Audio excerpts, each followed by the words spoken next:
solusi visi. Kita sedang berperang dengan Belanda. Jadi memori 48 itu menakutkan, tetapi pada saat yang sama itu tidak menjadi sesuatu yang penting untuk dibahas gitu ya, untuk dibahas secara akar-akarnya. Karena tadi kembali segala sesuatu itu terarahkan kepada peristiwa perlawanan terhadap Belanda. Tetapi setelah Indonesia sudah stabil di tahun 50-an kesini kan Indonesia sudah stabil lah ibaratnya bahasanya memasuki demokrasi liberal gitu ya.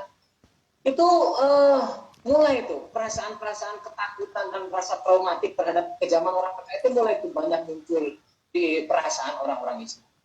Nah itu latar belakang pertama. Yang kedua ada latar belakang yang lain yang meskipun mungkin tidak secara langsung berhubungan, tetapi ini berhubungan. Ada pemberlakuan demokrasi terpimpin 59 oleh Presiden Soekarno. Di mana ketika demokrasi terpimpin 1959, Soekarno menjadikan tentara sebagai kekuatan politik. Yang mana kalau tentara sudah menjadi kekuatan politik, pada akhirnya tentara bukan hanya mengurusi masalah perang, tetapi juga ikut bermain politik aktif. Seperti misalkan di parlemen itu ada kan namanya komisi tentara, komisi apa namanya? Kalau di parlemen itu apa namanya tuh? Suka ada komisi berapa gitu ya. Nah itu kan tentara ikut bermain berpolitik. Efek dari situ, maka tentara menjadi salah satu kekuasaan politik yang kuat di Indonesia waktu itu. Ya, padahal di negara lain seperti di Amerika Serikat, tentara itu tidak ikut politik. Tentara itu tunduk sepenuhnya atas perintah sipil. Tentara mau perang ya perang, nggak boleh ikut politik. Nah Indonesia saat ini ya melakukan hal seperti itu. Kalaupun orang tentara mau ikut politik ya harus pensiun dulu dari tentaranya. Kalau dulu enggak. Semenjak 59 itu kan tentara aktif itu ya, tentara aktif itu boleh bermain politik. Nah sejak reformasi itu dihapuskan karena bahaya itu. Tentara main politik bahaya.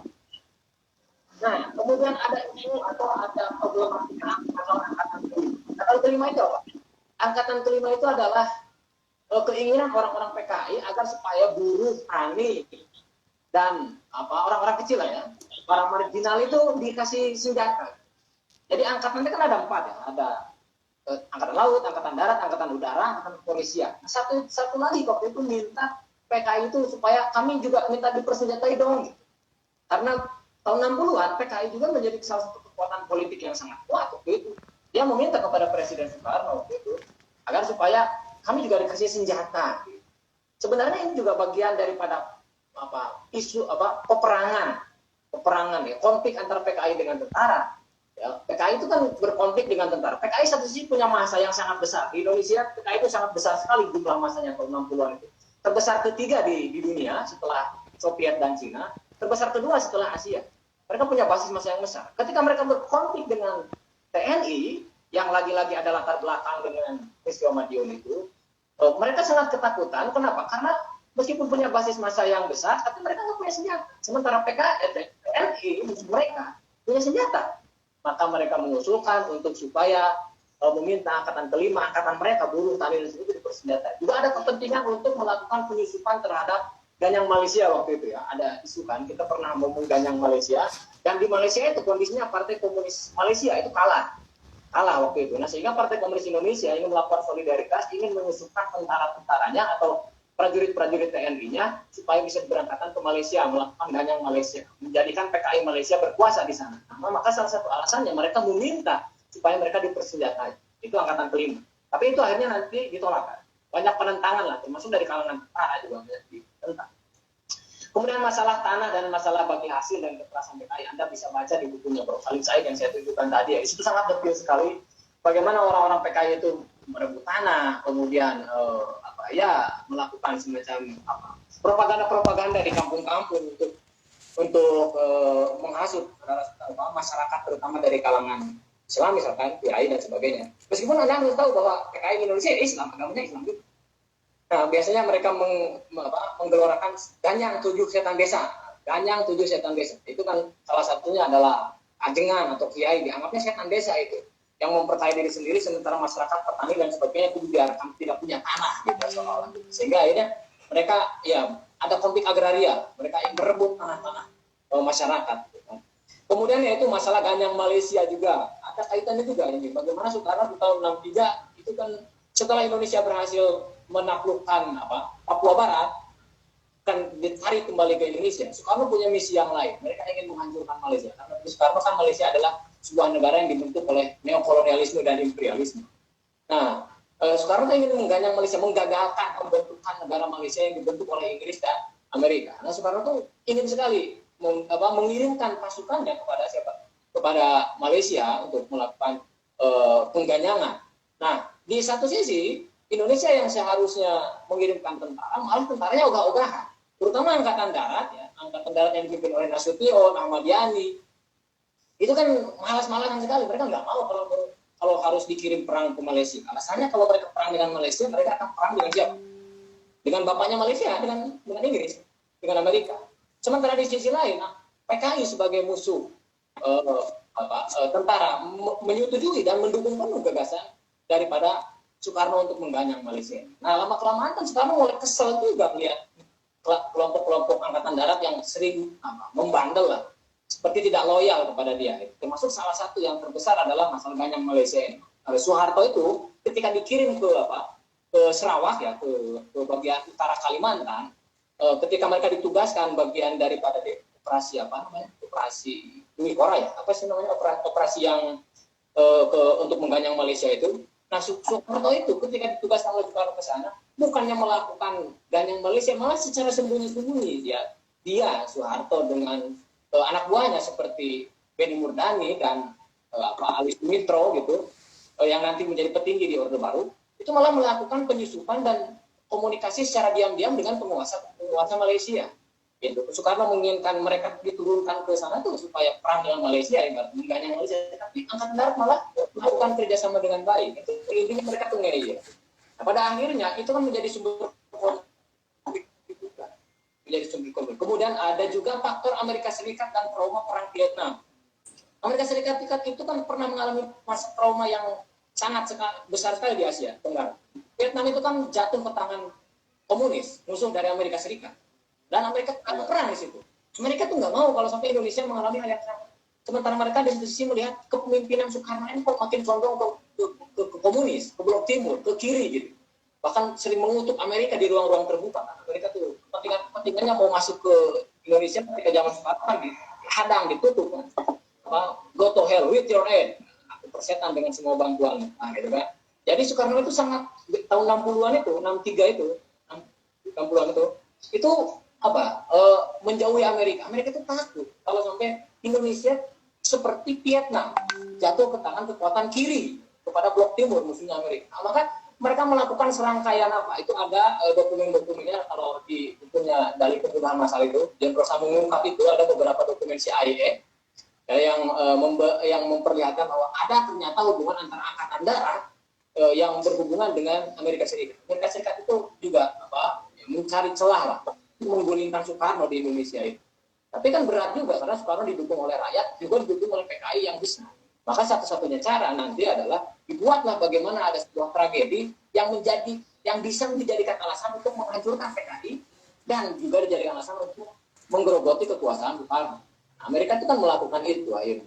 Kemudian ada lagi masalah faktor ekonomi. Faktor ekonomi kan waktu zaman Soekarno, karena Soekarno kan ngurusnya politik terus ya. Dia agak pernah katanya berbicara kepada seorang ahli ekonomi, dia mengatakan masalah ekonomi itu membuat saya pusing gitu ya Soekarno itu. Nah, jadi Soekarno itu lebih senang bermain politik ya. Apalagi di mata internasional kan. Sementara rakyat kelaparan, inflasi besar-besaran dan sebagainya. Itu terjadi akhirnya. Akhirnya kan rakyat kan nggak bisa dijejali dengan ideologi. Rakyat nggak bisa dijejali dengan politik terus-terusan, rakyat itu sudah. Nah, itu juga nanti akan menjadi faktor mempengaruhi. Kemudian hal yang lainnya adalah konflik PKI dengan tentara pada masa reformasi terpimpin itu. Nah, itu jelas tadi sudah saya sebutkan. Kemudian ada istilah segitiga kekuasaan itu kan, di mana antara PKI dengan tentara, khususnya TNI Angkatan Darat ya, itu mereka berkonflik, lalu di tengah-tengahnya ada Soekarno, mencari keuntungan di tengah-tengah. Kenapa? Karena satu sisi tadi bahwa Soekarno adalah seorang penguasa, seorang presiden. Dia butuh dukungan massa, dukungan partai politik yang besar waktu itu ya PKI. Kemudian tapi di sisi lain PKI nggak punya senjata. Kalau nanti perang dengan negara lain, maka harus menggunakan tentara. Maka akhirnya Soekarno juga butuh kepada tentara. Tentara punya senjata meskipun nggak punya basis massa yang besar. Kan gitu logikanya. Akhirnya beradalah namanya segitiga kekuasaan itu. Ya. Dan kedua orang yang sedang berkonflik ini juga berlindung di balik Soekarno. Satu sama lain mengatakan kami paling Soekarnois. PKI itu selalu ingin menunjukkan bahwa mereka lah orang yang paling setia kepada Soekarno. Tentara, ya sengil-ngilnya tentara nggak mau juga kalau disebut melawan Soekarno.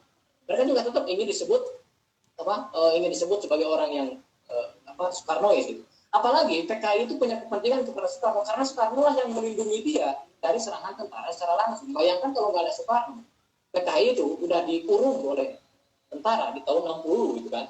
Tapi karena selama ada Soekarno, mereka PKI itu aman. Maka ketika nanti ada isu Soekarno sakit, orang-orang PKI itu kan panik akhirnya. Wah kalau Soekarno mati, siapa yang melindungi kita dari tentara? Tentara punya senjata, mereka bisa diburu gitu.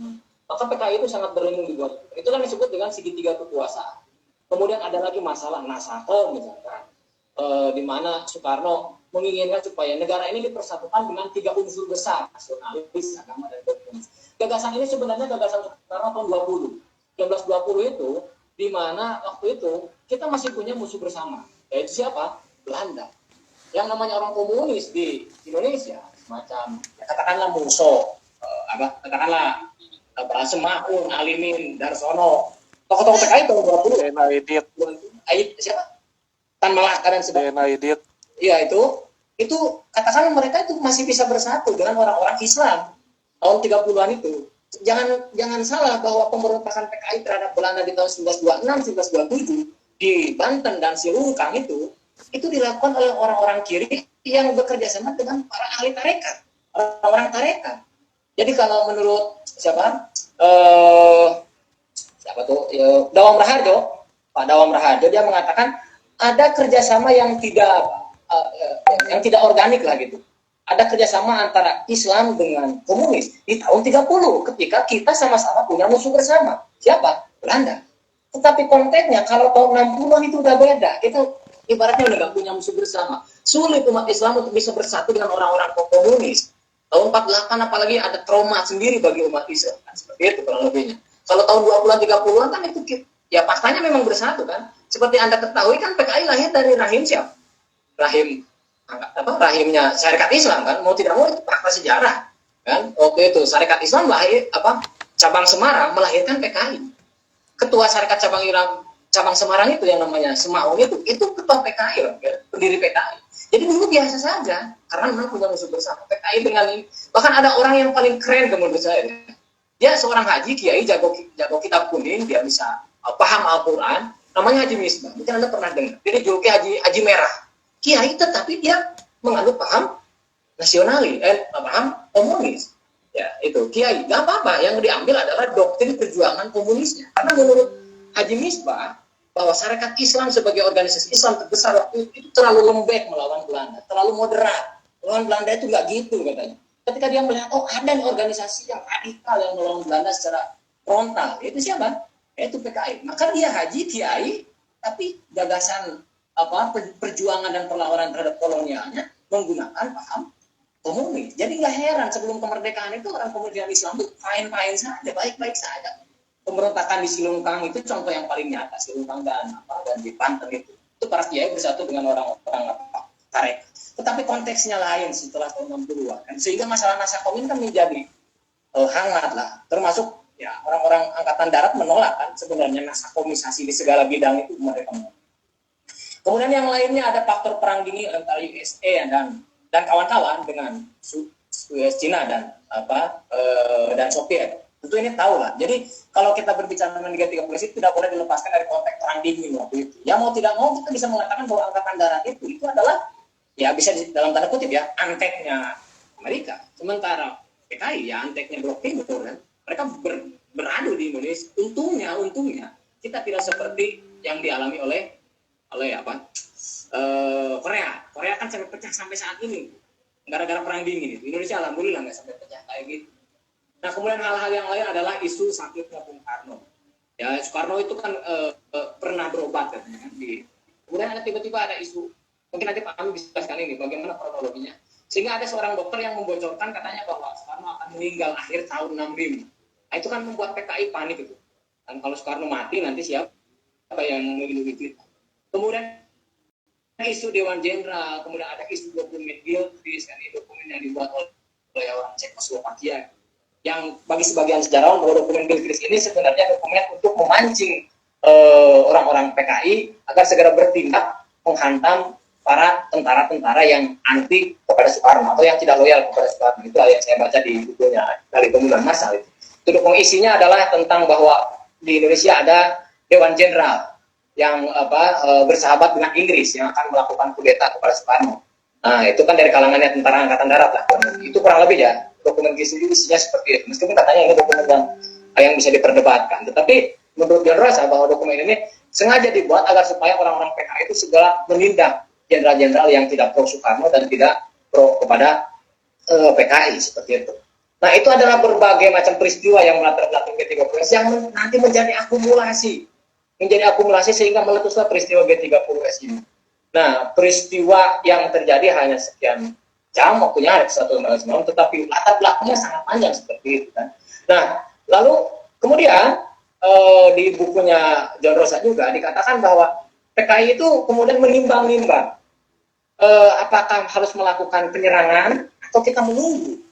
Kalau kita melakukan penyerangan ada keuntungan bahwa kita bisa menghancurkan tentara itu secara duluan. Nah, tetapi itu masalahnya kita belum punya senjata. Masalah. Tetapi kalau nanti menunggu tentara menyerang kita orang-orang PKI, kita akan habis kedua. Maka pertimbangannya adalah ya sudah mereka bergerak terlebih dahulu untuk melakukan penculikan kepada jenderal-jenderal yang tidak loyal kepada Soekarno dan sangat tidak suka kepada PKI. Nah, jadi itu yang dibahas oleh John Rosa begitu. Jadi ada pertimbangan kalau Soekarno belum meninggal nanti PKI akan dihantam oleh tentara. Daripada Soekarno belum meninggal, mendingan kita hantam duluan tentara. Kalau lebih begitu ya. Yang saya kan 7 jenderal itu sebenarnya bukan untuk bukan untuk dibunuh. Ada istilah pendaulatan gitu ya dalam bahasanya Prof. Salim Said itu. Dia mengatakan sebenarnya 7 jenderal itu mau dihadapkan kepada Soekarno, didaulat saja, ditanya mungkin atau ditatar lah. Mana kurang sih loyal orang berhasil dibawa ke pusat gerakan di Lubang Buaya itu. Karena bingung gerakan bagaimana kita mau menghadapkan kepada Soekarno kalau orang yang kita tangkap aja udah mati. Ya udah yang duanya sisa bunuh aja sekalian dua-duanya. Maka masukkanlah ke dalam Lubang Buaya itu. Kalau Anda dengar cerita-cerita tentang penyiksaan dan sebagainya, itu ternyata banyak bantahannya. Termasuk Prof. Salim saya sendiri mengatakan gak ada itu penyiksaan. Yaitu orang ditangkap, dibunuh, masukin ke Lubang Buaya. Dikhawatirkan akan terpengaruh oleh bujukan Jepang misalkan. Maka didaulat lah, diculik, diberikan semacam shock terapi. Oleh siapa? Oleh para pemuda itu. Nah, kurang lebih di Indonesia itu udah biasa. Penculikan seperti itu dalam jalan biasa. Sultan Syahrir juga pernah diculik kalau nggak salah. Sultan Syahrir kan. Siapa lagi tuh yang pernah diculik kayak gitu untuk didaulat gitu. Indonesia itu udah biasa hal yang seperti itu. Nah, konon katanya ini sebenarnya yang 7 orang itu bukan mau dibunuh, tapi mau diculik, didaulat bahasanya di hadapan kepada Presiden Soekarno. Tetapi di tengah entah karena sengaja, entah karena ini sengaja orang yang memancing di air keruh sehingga rencana itu gagal. Bahkan sebagian orang mengatakan bahwa sebenarnya G30S itu adalah gerakan yang dirancang untuk sengaja gagal gitu. Agar supaya ada alasan untuk menghantam dan memberangus orang-orang PKI. Kalau orang-orang PKI nggak bergerak, nggak ada alasan lagi tentara, belum ada alasan dari tentara untuk menghantam orang-orang PKI. Terhadap para jenderal itu kata Prof. Said, yang pasti peristiwa itu akan menjadi alasan terbesar untuk angkatan darat menghantam PKI, memberangus PKI. Meskipun sekalipun benar dikatakanlah yang melakukan penculikan itu bukan PKI, tetapi peristiwa itu menjadi jalan bagi angkatan darat yang sudah lama berkonflik dengan PKI untuk menghantam PKI. Itu yang dibuat, yang statementnya Prof. Salim Said seperti itu. Ya kaya atau bukan, peristiwa itu memang dibuat untuk sebagai jadikan alasan untuk menghancurkan PKI. Seperti itu.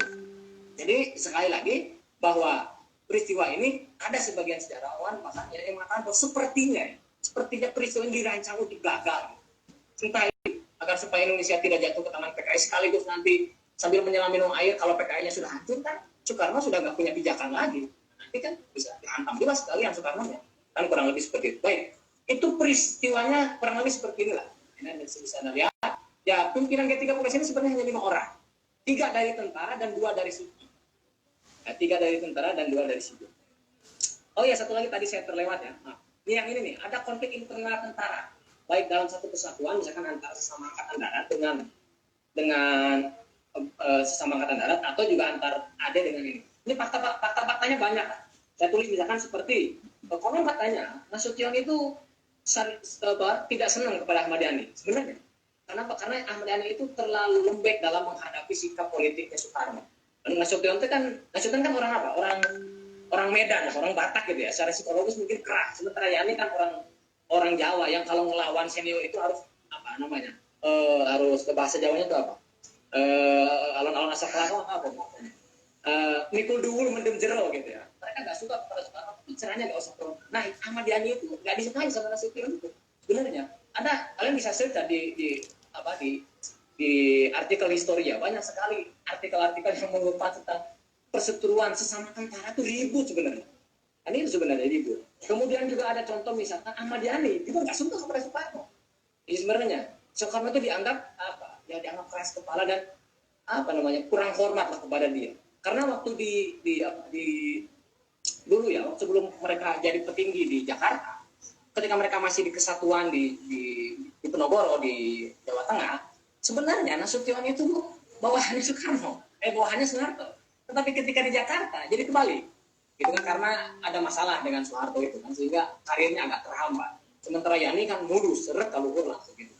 Nah, jadi Ahmad Yani itu dulu bawahannya Soeharto di mana di Kodam di Penogoro itu. Sementara ketika di Jakarta, nah Yani itu menjadi pimpinan dan menjadi atasan dari konflik antar satu kesatuan dengan kesatuan yang lain. Kan seperti kita ketahui, angkatan udara dengan angkatan darat itu ribut itu.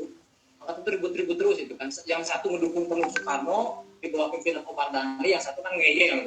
Pak Hartono itu dia sangat Soekarnois sekali. Dia nggak suka pada orang-orang Soeharto karena Soeharto itu membangkang Soekarno. Kata Hartono mengatakan bahwa merah kata Bung Karno, merah kata kakao, hitam kata Bung Karno, hitam karena kakao. Kalau Soekarno memberikan izin kepada kami untuk menghantam dan menggempur itu kekuatan Soeharto yang mulai melawan, kami siap katanya.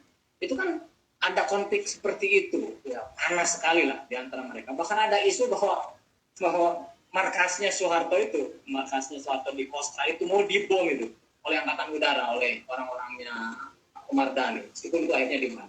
Itu kan ada konflik seperti itu. Wajar kalau akhirnya karena pelaku penculikan di lapangan itu tidak hanya orang PKI, orang angkatan darat ada. Komposisinya seperti ini kan. Ya, pimpinannya itu ada terdiri dari 5 orang. Ya, 2 dari sipil, 3 dari sipil, 3 dari tentara, 2 dari sipil.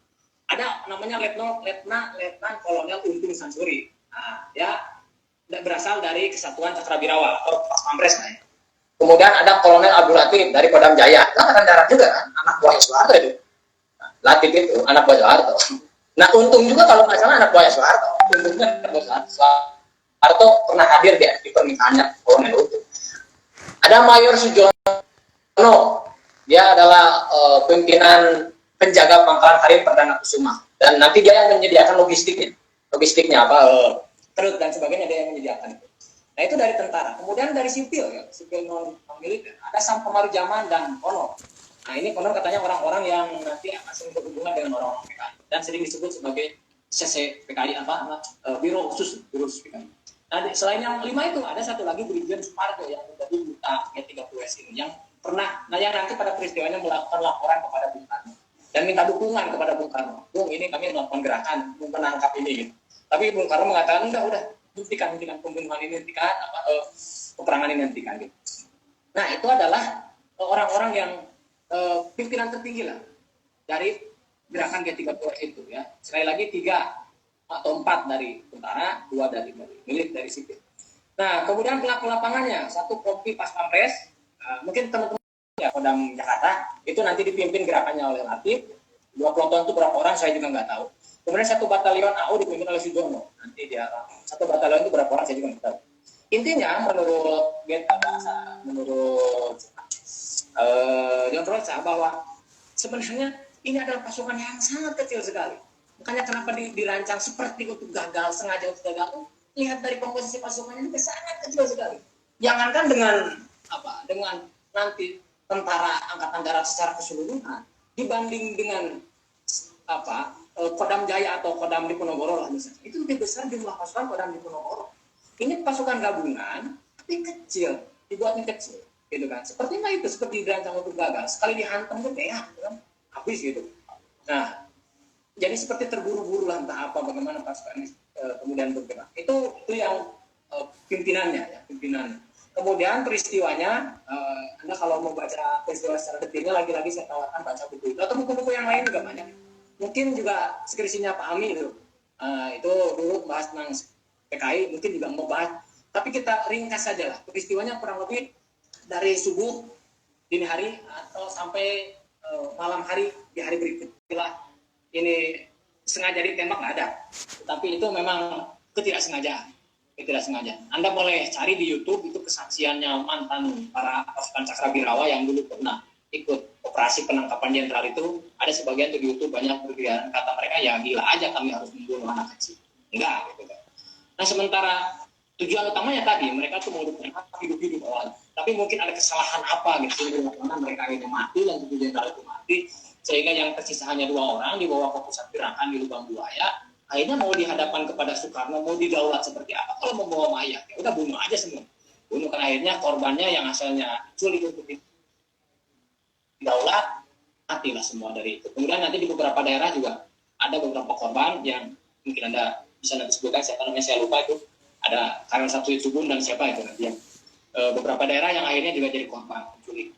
Nah lalu pagi ya mereka menguasai RRI dan menyiarkan di RRI itu bahwa kami Dewan Revolusi siap melindungi presiden dari kudeta Dewan Jenderal. Kita lucu sebenarnya.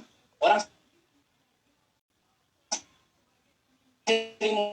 mengatakan bahwa G30S itu adalah sebuah di dalam kudeta gimana? Malah mereka mengatakan kami ini melindungi presiden dari kudeta Dewan Jenderal. Dewan Jenderal itu dituduhkan kepada Angkatan Darat yang konon katanya mereka sedang membuat sekelompok jenderal yang nanti akan menggulingkan Soekarno. Isu-isunya kayak gitu. Jenderal-jenderal yang tadi ya, yang nggak loyal pada Soekarno itu, orang katanya membuat Dewan Jenderal untuk menggulingkan Soekarno. Nah, pasukan G30S ini mengumumkan bahwa kami adalah Dewan Revolusi untuk melindungi Soekarno dari Dewan Jenderal itu katanya. Tapi akhirnya nanti dibantahkan oleh Soeharto bahwa sebenarnya Dewan Jenderal itu nggak jenderal yang ingin. Nah itu dari mereka menguasai RRI, lalu pasukannya ada mengumumkan bahwa mereka melakukan Dewan. Selanjutnya menjelang siang hari yaitu daerah masih di daerah sekitar Halim Perdana Kusuma di Lubang Buaya itu. Nah menjelang siang hari Soekarno itu dibawa ke Halim Perdana Kusuma itu oleh Maulwi Sailan itu seorang penjaga Soekarno atau pas pampres. Orang ada bukunya itu, bukunya Anda bisa baca yang judulnya penjaga terakhir presiden. Nah itu Kolonel Maulwi Sailan, dia pernah nanti jadi kiper nasional kalau nggak salah. Itu dia waktu itu membawa Soekarno ke gerakan misalnya. Nah ada sekelompok orang yang seperti pasukan tidak dikenal gitu, kurang-kurang itu kan mengkhawatirkan. Tujuannya dibawa ke Halim Perdana Kusuma itu adalah kalau ada apa itu kan kalau di Halim bisa langsung berangkat ke pesawat. Pertimbangannya seperti itu yang dibawa ke Halim Perdana Kusuma. Di Halim Perdana Kusuma itu Soekarno bertemu, tapi nggak G30S tadi malah bertemu dengan tokoh-tokoh lain, bertemu juga salah dengan Brigjen Suparjo, pos 10. Dan Brigjen Suparjo datang dari Lubang Buaya. Nah ini minta dukungan kepada Bung Karno itu. Bung Karno mengatakan kami sudah melakukan gerakan, penculikan dan sebagainya untuk mengamankan jenderal-jenderal yang nggak loyal. Minta dukungan Bapak. Nah kata Soekarno, yaudah hentikan. Ngapain ini lah kita saling dulu. Soekarno nggak senang. Akhirnya dalam bukunya ini dikatakan digambarkan bagaimana katanya Suparjo pulang dengan lemes gitu. Dia germa gagal dengan penculikan teh. Kemudian Soekarno nage kena dukung, katanya kalau wajahnya sangat menyesal dan lemes sekali dia pulang itu. Kan gitu. Itu masih di lingkungan Lubang Buaya. Kemudian di saat itu juga Bung Karno mengangkat Jenderal Pranoto Rekso Samudro sebagai Panglima Angkatan Darat menggantikan Ahmad Yani. Ya, tetapi Ahmad Yani yang sudah meninggal itu, tetapi Bung Karno di pusat gerakan di Perdana Halim Kusuma mungkin dia diangkat jadi Panglima Angkatan Darat. Malah nanti, tapi itu dilarang oleh Soeharto. Dan Soeharto mengangkat dirinya bahwa saya lah yang harus menggantikan Yani. Nah, akhirnya dia, kemudian Soekarno tahu kan, ternyata Pranoto nggak datang itu gara-gara dilarang oleh oleh Tega, mungkin gitu ya Soeharto itu. Jadi dalam bahasanya tega larane orang tega patinya itu. Maka dia tahu bahwa Ahmad Yani itu diculik, lalu dia mendaulat diri sendiri bahwa saya lah pengganti Ahmad Yani sebagai panglima angkatan darat. Sementara yang diinginkan oleh Soekarno adalah Pranoto Eko Samudro waktu itu. Tapi Pranotonya udah kamu jangan, kamu di bawah saya aja. Kan Pranotonya mungkin ya oke lah saya ngikut bapak saja lah gitu. Karena mungkin Pranoto lebih muda. Perdana Kusuma sebagai pangkalan Auri Angkatan Udara diserang oleh Soeharto, kami siap menggempur dan mengebom pasukan Kostrad, siap menggempur markas Kostrad, saling ancam. Nah, tetapi akhirnya pada malam hari karena kondisi semakin gak jelas, Soekarno setengah 11 malam diamankan, kemudian akan kami gempur, kan gitu. Soekarno kan kesel sebenarnya, tuh sisi main gitu, ini di GP ditahan satu-satu Soeharto gitu kan. Tapi satu sisi dia juga harus menyelamatkan nyawanya dalam kondisi seperti itu ya harus pergi. Akhirnya penculikan sudah gagal, gerakan sudah gagal. Ketika Soeharto datang ke pangkalan Halim itu nggak ada perlawanan berarti. Para pimpinan G30S itu macam Latif, Untung, bahkan Aidit sendiri itu nanti melarikan diri ke tempat. Selesai peristiwa itu, gitu peristiwa memang hanya sebatas itu saja. Dan akhirnya nanti ada semacam islah, saling pengertian antara Soeharto yang menyerang Halim dengan para pimpinan di Halim, yaitu pihak Angkatan Udara. Oke, kita bincangkan senjata. Oke. Tetapi yang para pelaku G30S itu hilang, entah kemana, tidak jelas kan. Seperti itu. Nah, peristiwa itu ada banyak ketidakjelasan di peristiwa itu. Menurut John Rosa bahwa salah satu alasan kenapa peristiwa itu menjadi misteri, karena peristiwa itu gugur sebelum berkembang. Nah, itu sebelum berkembang. Sebelum orang ketahui apa dan bagaimana sudah hancur dulu gerakannya, gitu kan. Bahkan nanti saksi-saksi ketika dihadapkan ke Mahmiluk, selebihnya bukan dicari kebenaran, tapi akhirnya kan ya dibunuh saja. Pokoknya dia benar apa enggak, gitu. Termasuk kan tempat dia, markas dia dijadikan pusat gerakan, akhirnya Ahmad Yani ditangkap. Itu banyak terjadi kasus-kasus seperti itu. Jadi saksi-saksi kunci itu dihadapkan ke Mahmiluk ya, ke pengadilan itu hanya sebatas untuk ya itu hanya sebatas untuk huri-hurian. Toh pada akhirnya sudah tahu bahwa mereka akan dihukum. Ada sebagian yang dibunuh mati langsung gitu untuk menghilangkan jejaknya. Ada kasus seperti Supersmar, mungkin Anda pernah dengar ini. Nanti ada pembubaran PKI, ada pembubaran Cakrabirawa, penangkapan menteri-menteri pro Soekarno oleh Soeharto, pergantian masal pejabat di lingkungan TNI, orang-orang TNI yang masih loyal kepada siapa? Kepada Soekarno itu oleh Soeharto, terutama yang Darat, semuanya diganti. Kodam-kodam di daerah-daerah, termasuk kodam di Jawa Tengah, Jawa Timur, dan Bali yang lebih memihak Soekarno diganti oleh yang anti Soekarno. Akhirnya ya Soekarno udah nggak punya kekuasaan apa-apa. Dan yang sama terlibat peristiwa itu, kemudian hal-hal yang lain yang pada akhirnya Soekarno seperti sendirian, dia nggak punya kekuasaan apalagi. Meskipun ada beberapa pasukan yang masih setia kepada Soekarno, seperti tadi pasukan KKO itu atau marinir lah kalau sekarang. Ya nama di bawah pimpinan Hartono, dia mengatakan nanti tergempur aja Soekarno sekalian kalau perlu. Nah, tapi kata Soekarno, udahlah biar saya yang mengalah daripada negeri ini. Jadi presidennya Soekarno, tapi yang melakukan kebijakan sehari-hari dan yang dilakukan apapun terkait negara adalah Soekarno. Indonesia itu keren ya, pernah punya presiden dua sekaligus di tahun 67 itu. Itu Soekarno sebagai presidennya, Soeharto sebagai pejabat presiden, bisa dua gitu di Indonesia. Tetapi Soekarno sudah nggak punya kekuasaan apalagi sampai akhirnya dari tahun 67 sampai 68 akhirnya dicopot secara penuh oleh siapa? Oleh MPRS, yang MPRS-nya juga dari orang TNI yang pro Soeharto, yaitu Sution. Kemudian dalam sebuah sidang istimewa MPRS di tahun 68 secara resmi Soeharto diangkat jadi presiden penuh, Soekarno dilengserkan dan dijadikan tahanan kota, disiksa secara bukan disiksa dibunuh secara perlahan lah, dengan penyakit meninggal di tahun 70 dalam keadaan yang sama. Itu dampak dari peristiwa itu. Nah, itu kurang lebihnya seperti itulah. Nanti dari peristiwa G30S ini sampai pergantian kekuasaan itu kayak seperti itu ini. Nah, kemudian dampaknya sedikit lagi, mohon maaf. Dampaknya pertama dampak di bidang politik, yaitu pelengseran Soekarno, ya, pengangkatan Soeharto sebagai presiden. Kita berubah Dua. Kemudian perubahan sikap politik luar negeri menjadi kublok barat. Asalnya Soekarno condong kublok timur, akhirnya karena Soeharto yang naik menjadi kublok barat. Kemudian ada normalisasi hubungan dengan Malaysia. Zaman Soekarno kan ganyang Malaysia, tapi waktu zaman Soeharto kita normalisasi lagi sajalah. Kemudian dari sudut pandang ideologi, yaitu pelarangan narsisme, leninisme. Kemudian ada yang menarik juga, ini bisa jadikan bahan skripsi oleh Anda sekalian, yaitu semakin banyaknya yang konversi agama. Orang-orang yang asalnya banyak yang tidak beragama, itu banyak akhirnya yang menganut agama. Kenapa? Karena takut dituduh komunis. Dituduh komunis. Kalau dituduh komunis itu udah mati sudah, kan gitu. Maka orang-orang daripada saya nggak punya agama lalu dituduh komunis, udah banyak orang-orang di pedalaman misalkan yang asalnya hanya sebatas menganut agama kepercayaan seperti Sunda Wiwitan atau apa gitu ya, Kejawen dan sebagainya, mereka terpaksa untuk pindah agama, takut. Ada yang pindah ke Kristen, ada yang pindah ke Islam dan sebagainya. Kemudian ada peresmian 5 agama resmi negara. Kalau kita ketahui sekarang Indonesia yang menganut agama resmi itu ada 5, itu gara-gara itu dulunya. Gara-gara bisa membedakan mana orang yang punya beragama, mana yang tidak. Nah, itu kan sebuah hal yang bisa kita kritik. Agama itu kan gak hanya 5 di Indonesia itu. Bangsa Indonesia ini sudah beragama sebelum agama yang 5 ini datang. Itu kan.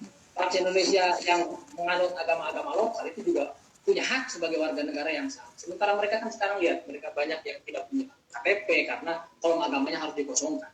Orang-orang seperti Sunda Wiwitan, Kejawen, Madrais, Parmalim, dan ya banyak PKI. Kenapa mereka dibantai? Ya karena ada rasa traumatik di kalangan bangsa Indonesia, termasuk di kalangan tentara ya terhadap orang-orang PKI. Jadi ketika ada momen PKI salah, nah ini adalah saatnya kita balas dendam. Ya wajar saja lah ya, kalau dari sudut pandang saat itu mungkin wajar ya. Meskipun kalau dari sudut pandang kemanusiaan saat ini juga nggak wajar. Yang membunuh PKI juga yang kita nggak dibenarkan. PKI membunuh juga nggak dibenarkan. Alhamdulillah. Cerita-cerita Banser Ansor itu sering dulu itu menggorok PKI itu biasa. Sementara dalam konteks politik saat ini sekarang lihat saja orang-orang Ansor itu seolah-olah disudutkan itu PKI. Sementara ada kelompok tertentu yang selalu mengatasnamakan agama anti PKI. Padahal yang jelas-jelas dulu menggorok orang-orang PKI itu ya orang-orang Ansor, orang-orang Banser. Kalau saya berbicara ego sebagai orang NU seperti itu, ya tapi silakan Anda menilainya dengan sudut pandang yang lain. Tetapi pokoknya seperti itu saling bunuh dulu. Kalau pilihannya kalau nggak ngebunuh ya dibunuh, kan gitu. Orang-orang NU ya terpaksa harus membunuh, enggak dibunuh. Tetapi pada akhirnya di tahun 65 ke sana, 65 itu kasihan juga orang PKI. Karena orang-orang yang tidak tahu menahu itu dibunuh juga. Saya pernah melakukan penelitian kecil-kecilan di sekitar rumah di kecamatan saya. Saya punya paman namanya Waib, sampai sekarang orangnya masih hidup dalam dunia. Pernah saya isu korek-korek informasi, dia umurnya udah hampir 75 lebih. Cerita orangnya itu kepada saya. Waktu itu katanya dulu dia sering menyaksikan tahun 65 itu orang-orang yang di kampung saya yang pernah gabung ke PKI. Sebenarnya mereka nggak tahu apa. Mereka tahunya PKI itu bisa mensejahterakan mereka dengan cara memberi tanah. Orang kok gabungnya ke PKI, gitu kan. Petani-petani di kampung saya itu nggak tahu, katanya itu. Meskipun bukan di kampung saya, di kampung di sebelah kampung saya ada namanya Kampung Singaparna. Cerita UAS itu begitu. Kampung kita mah alhamdulillah jangan tiru PKI-an karena kampung ulama luar mana hidup kapal TNU. Itu jangan di mana di Singaparna tuh pas orang-orang PKI mah gitu. Nah orang-orang PKI di kampung itu nggak tahu apa-apa sebenarnya. Tapi mereka juga menjadi korban pembantaian. Ini cerita Waib, nah orang-orang PKI yang nggak tahu apa-apa tuh ceritanya dibawa ke ini ke kalau sekarang itu Koramil. Di depan Koramil itu digelutkan antara sesama PKI itu mereka harus saling bunuh gitu. Nah katanya atas kesaksian UAS saya itu nanti orang-orang PKI itu saling menyalahkan. Dia gara-gara maneh, dia ngajak orang ke PKI, akhirnya orang jadi kiu, ini kan gara-gara maneh, akhirnya mereka saling bunuh dan berantem itu. Sengaja oleh tentara itu digelutkan itu di depan itu tuh di depan Koramil itu cerita. Wah saya menyaksikan itu saling bacok pakai batu gitu kan. Akhirnya hilang. Sampai dia memberikan contoh kepada saya. Itu channel teman kamu tuh si Sultan kan. Paman akinya itu sampai sekarang itu kan nggak tahu di mana. Kan sampai ceritanya. Itu karena dulu orang PKI ceritanya gitu. Nggak tahu, hilang aja entah kemana. Yang jelas banyak sekali pembunuhan dan seperti itu ya. Jadi baik orang PKI maupun yang dituduh PKI atau orang PKI yang nggak tahu apa juga itu kenapa aneh. Nah kemudian selain orang PKI juga karena Soekarnois ya, karena Soeharto itu kan anti Soekarno dalam Soeharto. Maka orang-orang yang mereka orang Soekarnois sebenarnya bukan orang PKI, itu dibantai juga, dibunuh, ditangkap juga, gitu kan. Bahaya kalau orang Soekarnois ini bisa terus-terusan hidup bisa bisa membahayakan kekuasaan Soeharto. Gitu. Kemudian yang dituduh PKI juga banyak. Anda bisa cari di YouTube, itu ada beberapa tayangan ya, tentang orang-orang yang sebenarnya mereka nggak tahu apa-apa tapi dituduh PKI. Seperti misalkan kasus di mana di Cianjur kalau nggak salah ya. Pernah ada seorang sinden katanya ketika muda dia itu pernah mengisi acara di Jakarta, di acaranya PKI. Dia nyanyi, yang namanya sinden nyanyi dibayar itu pulang. Tapi setelah 65 dia ditangkap dituduh PKI. Saya nggak tahu, dia hanya nyanyi saja. Itu banyak kasus-kasus seperti itu, banyak kasus seperti itu. Kemudian ada pembunuhan satu generasi emas Indonesia. Ini yang jarang diungkap ini. Kenapa? Ini maksudnya gini, dulu di tahun sebelum tahun 65 banyak orang-orang Indonesia disekolahkan oleh Soekarno, kasih beasiswa untuk sekolah ke negara-negara di Eropa Timur, ya, untuk ya banyak di bidang teknologi dan sebagainya. Tetapi ketika mereka masih di sana, di Indonesia sedang terjadi G30, mereka akhirnya nggak bisa pulang. Karena kalau pulang mereka dibunuh, karena mereka di sekolah oleh Soekarno. Otomatis cara berpikiran saya berpikir Soekarno bahaya kan. Mereka sampai sekarang banyak tuh. Kan ada tuh film tuh film Surat dari Praha ya, yang diperankan oleh si cantik siapa tuh? Atika Hasyolan itu apa tuh? Nah, itu kan menceritakan tentang para pelajar-pelajar Indonesia di luar negeri yang nggak bisa pulang ke Indonesia gara-gara keluarganya di dibantai, dibunuh dan sebagainya. Akhirnya dia disekolahkan oleh Soekarno. Itu pembunuhan satu generasi emas Indonesia. Sayang sekali itu. Nah, itu kemudian ada lagi dalam sudut pandang ekonomi, Indonesia akhirnya berkiblat ke kapitalis, masuknya modal asing, ya, seperti kita ketahui zaman Soekarno itu sangat anti sekali kepada modal asing. Tapi ketika zaman Soeharto dibukalah sebesar-besarnya bantuan dan modal-modal asing itu. Nah, seperti misalkan di tahun 72 itu ya, tahun 72 73 itu Indonesia pernah mau mendapat bantuan yang besar dari Jepang itu. Kemudian ditolakkan oleh para mahasiswa waktu itu tahun 72 itu, 74 kemudian, sehingga akhirnya penolakan itu berujung pada tragedi Malari di tahun 74 itu yang dipimpin oleh siapa tuh? Siapa? Pemimpin Malari itu barangkali ada yang tahu. Nah itu karena mereka menolak. Soeharto itu terus-terusan minjeman duit ke luar negeri. Nah, akhirnya apa? Akhirnya banyak mahasiswa yang menolak. Kalau kita terus pinjam duit nanti kita bayarnya gimana? Nah kemudian terjadi penolakan. Waktu itu ada peristiwa besar di tahun 74 namanya Malari. Malam petaka 15 Januari. Mahasiswa demo bikin kerusuhan di Jakarta dan wah kacau lah di Jakarta waktu itu karena mereka menolak rencana Soeharto akan mendapat bantuan dari Jepang. Dan itu juga sering terjadi berikutnya juga gitu kan, kasus-kasus itu terjadi. Bantuan IMF itu ya sering menggelontor lah ke Indonesia itu dari sana. Termasuk kasus misalkan, nah kalau Anda dengar cerita atau lagunya Iwan Fals, namanya lagu Bento itu, Bongkar. Lindasan serta kesewenang-wenangan itu. Oh ya Bongkar. Itu adalah salah satu lagu yang terinspirasi oleh tragedi Kedung Ombok di tahun 89 itu. 79 aku lupa. Di Kedung Ombok jadi ada sekelompok masyarakat di daerah di 3 kecamatan digusur oleh pemerintah Orde Baru karena wilayahnya akan digenangi air. Macam kasus kemarin lah yang Jokowi mengairi itu tuh, mengairi Sumedang itu, waduk Sumedang itu kan. Dan dulu juga sempat ada itu sampai sekarang waduknya masih ada. Nah, itu ketika mau bikin waduk yang sebesar itu yang ditolak oleh masyarakat, ditolak oleh para tokoh-tokoh itu mau duitnya dari Amerika Serikat, dari IMF. Sampai akhirnya Gus Dur pun turun tangan dia mengkritik Soeharto. Tuhan, kalau semuanya begitu menolak. Nah itu bukti bahwa selama Orde Baru itu modal dan bantuan asing itu sering masuk. Beda dengan zaman Soekarno, sangat sulit masuk. Bahkan di zaman Soekarno itu kalaupun ada perusahaan dari milik orang luar itu dinasionalisasi. Ya maka ada peristiwa PRRI Permesta. Salah satu kenapa alasan dalam pemberontakan PRRI Permesta, kenapa orang-orang Amerika ada di balik pelaku PRRI Permesta itu karena salah satunya banyak perusahaan Amerika yang dinasionalisasi oleh Soekarno. Mereka nggak senang itu. Itu dampaknya. Anda bisa baca yang lain dan saya yakin sekalian punya bacaan yang mungkin juga lebih luas dari saya. Nanti silakan Anda komunikasikan di sini bareng-bareng. Mudah-mudahan juga saya bisa mendapat tambahan ilmu dari bapak-bapak dan ibu-ibu, saudara-saudara sekalian. Terakhir harapan saya adalah bahwa saya selalu teringat dengan almarhum Kiai Haji Abdul Rahman Wahid, ya Gus Dur ya. Saya ini orang yang mengidolakan beliau lah. Dia punya gagasan yang menurut saya sangat luar biasa sekali.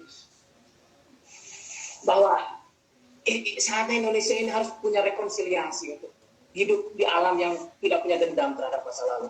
Kita jangan melupakan masa lalu, tapi tapi kita bisa berdamai dan memaafkan sejarah. Kita bisa berdamai dan memaafkan masa lalu. Jadi peristiwa 65 sudah berlalu. Pelaku-pelakunya sudah banyak yang meninggal. Sudahlah gitu kan. Apalagi kita mengungkit terus menerus. Ya kita ungkit nggak apa-apa. Seperti saat ini kita mengungkit nggak apa-apa. Tapi kalau mengungkit kebencian terhadap orang-orang, katakanlah keturunan PKI, ya enggak juga. Termasuk keturunan pemberontak DITI misalkan. Sudahlah gitu kan. Ini sudah bukan waktunya. Sudah saatnya ada rekonsiliasi sama anak bangsa. Karena terus kalau dendam terus-menerus diwariskan, nggak akan ada selesainya.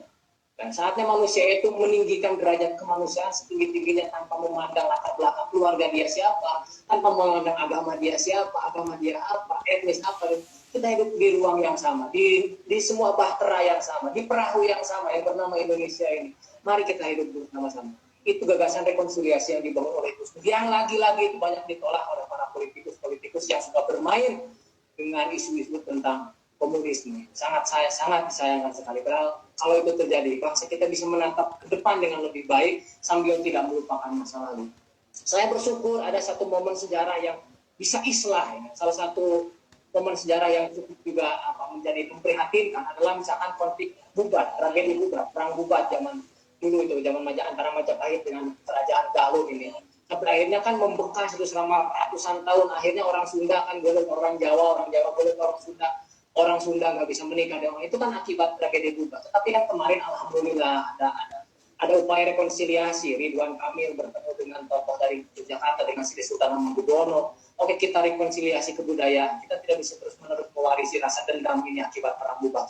Harusnya Indonesia pun kita bisa seperti ini. Bisa seperti ini. Peristiwa yang dulu, Gus Dur juga tahu kok dulu banyak kiai, banyak ulama, banyak panser yang dibunuh oleh PKI. Gus Dur juga tahu itu banyak Ansor dan Banser membunuh PKI itu. Tapi mau sampai kapan kita hal itu diwariskan? Gitu kan? Mau sampai kapan Anda mengingat mantan? Selesaikan sudah masa lalu Anda dengan mantan, dengan masa depan. Coba kisah tentang mantan itu menjadi kisah untuk mencintai orang lain yang lebih baik di masa depan. Begitulah kurang lebih saudara-saudara. Ya maaf mengalami dulu kemana-mana. Terima kasih. Saya mohon koreksinya, saya mohon masukannya. Silahkan saya kembalikan ke moderator. Wallahul muwaffiq ila aqwamit thoriq. Assalamualaikum warahmatullahi wabarakatuh.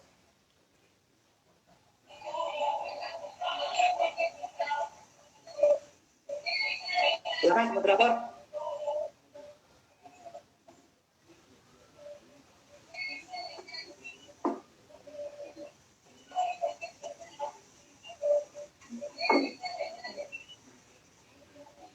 Kedengaran nggak suaranya? Nggak kedengaran ya moderator ya?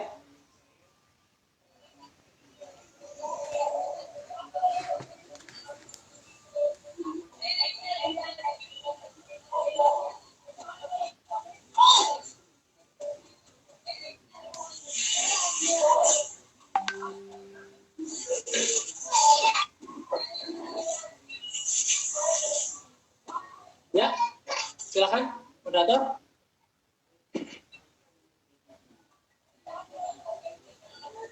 Ya, Pak Agung, Ya, untuk memaparkan materi yang begitu sangat hebat sekali. Mungkin sebelum dibuka sesi tanya jawab, mungkin bakal ada pertanyaan yang banyak ya ini. Sebelum dibuka sesi tanya jawab, mungkin saya ingin menginformasikan. Terima kasih kepada teman-teman semua. Mungkin ini bisa jadi apresiasi yang di UIN karena mengadakan diskusi walaupun ini perdana, tetapi jumlah yang mengikutinya itu begitu banyak, bahkan hampir sampai 100 ini pesertanya, bahkan banyak yang tidak bisa masuk gitu. Jadi mohon maaf kepada teman-teman semua, mungkin ini dibatasi untuk 100 ya. Nah, tapi bisa juga dilihat di live IG, bahkan di live IG pun jumlahnya banyak gitu. Berarti antusias teman-teman semua begitu sangat luar biasa. Bahkan saya apresiasi juga kepada unip-unip yang lain bisa mengikuti diskusi ini. Ada dari Unigal, IKHIMSI, jurusan UIN, dan yang lainnya yang tidak bisa disebutkan satu persatu. Mungkin saya ucapkan terima kasih ya kepada teman-teman semua. Mungkin untuk saat ini saya buka sesi pertanyaan untuk 3-2 aja mungkin ya Pak Agung. Ya, enggak silakan. Kalau waktunya ada ya silakan. Saya persilakan kepada teman-teman untuk bertanya. mungkin 3 aja dulu ya. Mungkin kalau yang lain silakan kita mikrofonnya ataupun bisa silakan kepada teman-teman yang ingin menanyakan kepada Pak Agung.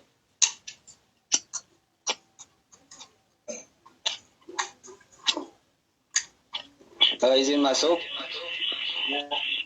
Ya, silakan sebutkan orang dan jurusan. oh, siap. Bismillahirrahmanirrahim. Perkenalkan, saya Pak Repi dari jurusan Manajemen Dakwah UIN Sunan Gunung Jati Bandung tahun 2019. Ingin bertanya mengenai sikap politik Nahdlatul Ulama ketika zaman Nasakom dan masa kini terhadap komunis. Kemudian bagaimana sikap politik NU ketika zaman Nasakom dan masa kini terhadap komunis. Mohon penjelasannya Pak dan bagaimana tanggapannya begitu. Terima kasih dan sukses selalu untuk jurusan SPI. Saya sangat mengapresiasi dari manajemen dakwah. Semoga diskusi seperti ini sering kita lakukan, baik online maupun nanti ketika offline. Terima kasih. Assalamualaikum warahmatullahi wabarakatuh. Waalaikumsalam warahmatullahi wabarakatuh. Ya, terima kasih kepada Pak Repi. Mungkin kita tampung dulu ya. Untuk selanjutnya, silakan kepada teman-teman yang ingin bertanya.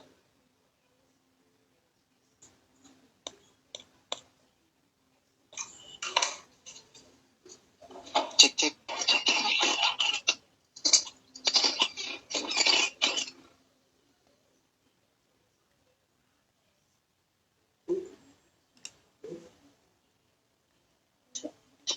Guys, Tidak ada ini yang ingin bertanya lagi.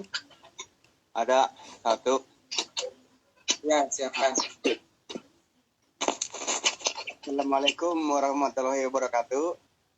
Waalaikumsalam.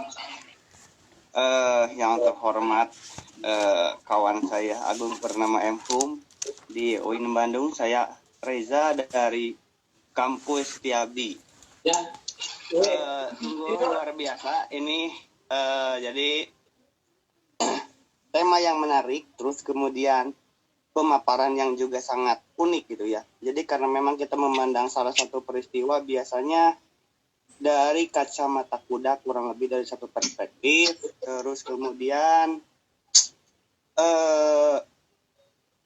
saya mau menyoroti saja terkait aksi kami kemarin, kebetulan nonton di ILC tepat semalam yang lalu, bagaimana di situ ada tokoh yang memang jadi sumber primer, anaknya DN Aidit, beliau adalah Ilham Aidit. Beliau menyatakan kepada sekjen atau apa ya, pokoknya dari pihak kami, Koalisi Aksi Menyelamatkan Indonesia, sudahlah nggak usah bawa PKI terkait nyapres aja. Kenapa bahasan isu PKI ini selalu menjadi momok yang paling menakutkan atau menjadi hantu yang gentayangan bagi saat ini, dan bagaimana upaya kita sebagai mahasiswa SPI, dosen sejarah, ilmu sejarah murni, dan maupun dari lulusan pendidikan sejarah. Itu demikian, terima kasih, hatur nuhun Pak Agung. Wassalamualaikum warahmatullahi wabarakatuh.